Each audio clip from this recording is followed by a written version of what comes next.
Alright guys, here we're going to talk about Twilight Zone Season 3, Episode 23. So what did you think about this episode? I like this episode. What did you like about it? The things that happen in it. You ask these questions sometimes. We're going to talk about what happens in the episode and whether or not we liked it and how things are and all that stuff. Alright, so where do we start off? A dude gets out of his coffin at his funeral. This is unusual. This does not usually happen. This is a strange occurrence. Everyone freaks out. I like how everyone freaks out, like rightly so. The acting across the board in this episode was pretty good. I love how the guy that comes out of the coffin is a goofy bastard. It plays into everything later. Yeah. He's like, Ma, Paul, surprise! Like running around, and I'm like, what is happening? What? And even the camera work is different. I even Googled like who made this episode, and this guy only made 5 episodes, and he wrote them himself or something like that. So he knew how to shoot them. And then he fucking like pieced out, and he did like a bunch of other TV, and then like stopped. He had like a short career or something, and died like years and years later. It's a very strange story. I forget his name. Look it up yourself. Just die in a fire. Anyway. No, I like the premise. So the man wakes up, and seemingly it could be nothing more than just misdiagnosed. Yeah. We hear about things like this before. Yep. There was a time period where people were buried with bells above their grave and a rope tied to their hand. That goes into this thing. Yeah, exactly. And I'm like, okay, so it's not unheard of that things like this can happen. They all freak out, of course, and I guess that it would cause you to freak out. The man has been gone for a few days, and now all of a sudden he's back. Almost 2 or a little over 2 days. We're very lucky for him that this is before embalming and things like that would have happened. You didn't embalm me. He's like such a goofy bastard. It's so perfect. Yeah, his girlfriend is there, his like little sister, his parents, like the townsfolk. They have like old-timey cars. You like gotta wind them up. Or whatever. Yeah, I love that stuff. shit. Yeah. It's a good time period. What's great about this episode is like it plays out, and it just goes to show you the how human nature is. How we are rumors and we spread things and unfounded, and things get twisted like a game of telephone.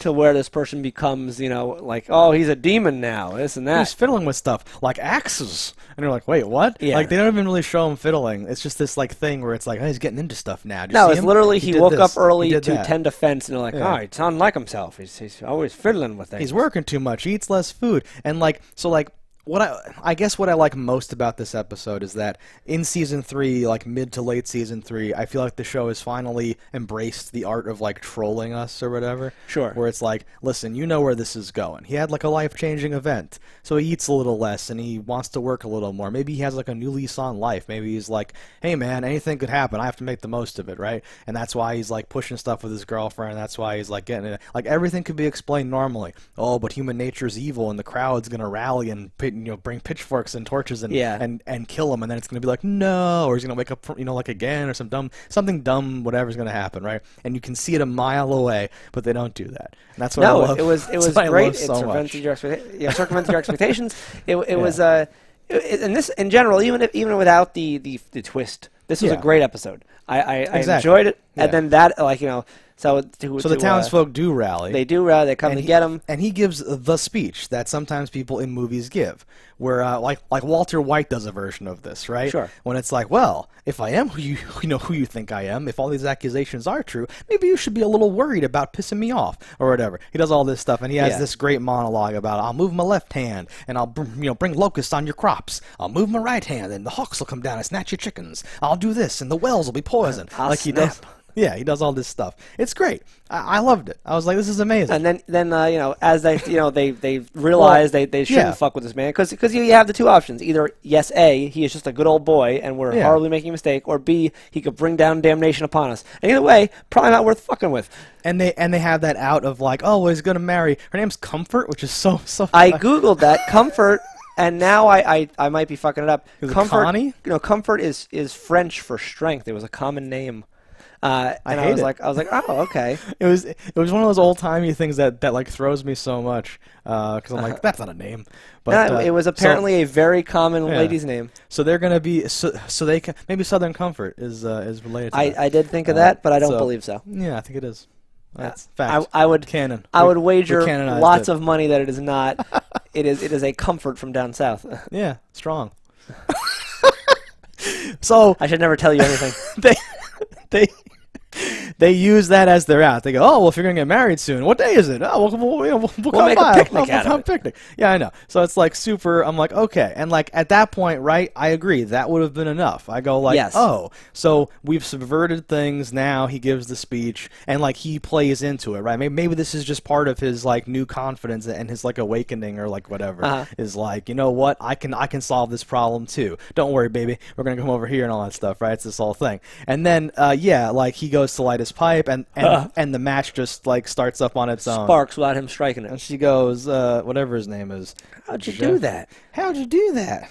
Whatever. Oh, well, you're going to have to stop imagining things. Yeah, it's great. He kind of goes, oh, honey, you're crazy. Baby, relax. Yeah. And then they walk off into the sunset. Yeah, and it's wonderful. It is. Into the moonset or something. Yeah, no, it's actually wonderful. It's actually wonderful. I can't phrase it any other way. I had a great feeling at the end of this. There's a part where her brother, Comfort's brother, fights him because you know, oh, he's a demon, gave him dead flowers. Oh, he's obviously a blah blah blah. Yeah. And like, you haven't. When was the last time you whooped me? Hasn't been lately. Or it's like some. However he says it. He says something like, if I had a dime for every time I whipped your ass, I'd have $100. And the guy's like, that's fair. Whatever. Like, it's so good. And then goes to like trounce him in a fight though. And it's awesome. And it's you know, I'm not a fighter, but I like when fights feel realistic. When someone hides behind a tree or some bullshit, which is like what people would really do. He hides behind a tire swing and then gets punched through the tire. And that made me laugh. I was like, oh, this idiot here. It's pretty good. Because you could see a person doing that and then like not expecting someone to punch through something. I like it a lot. But he did. I dig it. Yeah, there's something else. The ending bit, the Rod Serling bit, says like they're still alive, and their son is a senator, right? So like, even though I loved the episode, I can't stand those time period things. I'm like, who the fuck is that? I know it's a inside joke as someone w's snake-like and dubious or whatever. So I literally start Googling. His name was Myrtledove or Myrtle something, and like I didn't write that down. But I'm like Googling the character's last name. Yeah. To see if there's a so senator. I Googled senator that name. Then that just links to forums talking about this episode. So I'm like control effing senator in those forum posts and like episode breakdowns to figure out like, oh, this is a reference to Senator whoever from Arkansas or something like that. But I couldn't find anything. It's probably like right there if you go look for it right now because that's how the internet works. Yeah. But I could not find anything. Chilling out on the couch that night trying to figure everything out. I meant to actually look into it, but did not.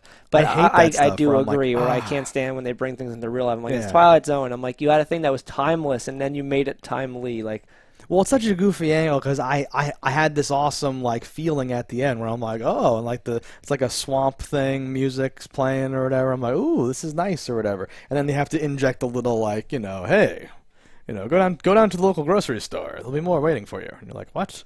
Look to the skies. You might see a plane lost in time. I'm like, what? Stop it. Just stop talking. No. We were good. The weird music throughout. This reminds me, there's a few things in Winnie the Pooh where there's weird noises and all that stuff, and now I finally know what they are. A famous harmonica player guy composed the score for this. So all those weird noises and stuff is literally a like harmonica doing long dissonant notes instead of its usual like fucking like harmonica music. So all that weird creepy like sounds coming out was a harmonica dude. Which is awesome. And interesting. And it reminded me of the Heffalumps and Woozles original thing. I've always wanted to touch a professional harmonica. Like we've all had those like shitty like dollar store style harmonicas that are like bad wood and the thing. I always want to know what is the exact. I feel like the difference is night and day as to how awesome they are. Yeah.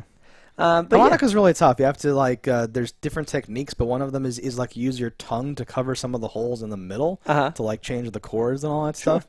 So like it looks like the guy's just like has an ear of corn in his mouth, but a lot of disgusting things are happening to make those noises apparently. Yeah, it's pretty interesting. Genius. So this episode for me, this is going in like the top whatever. This is a top 10 episode for me. Agreed. Top 10. Wow. Top 10. I guess. Yeah. I was gonna say like I don't know where in my top what, but this rises above a lot of other right. Like I'm into this. I did really enjoy this episode, and like. Even with that ending bit that I didn't care too much about, but it was after like that's an afterthought. You added that at, and like those are your bookends, right? You read the book; it was good. That's like on the jacket of the book. Exactly. Like, that's not. But I enjoyed this one enough that I think this is a top 10 for me. Nice. Yeah, I would agree. It's really high up there. All right, guys. So let us know in the comments what you thought about it. Don't die in a fire, and we'll see you next time. Hello, internets. I just love watching JustDaggers. If you've enjoyed this video as much as I have, click that subscribe button.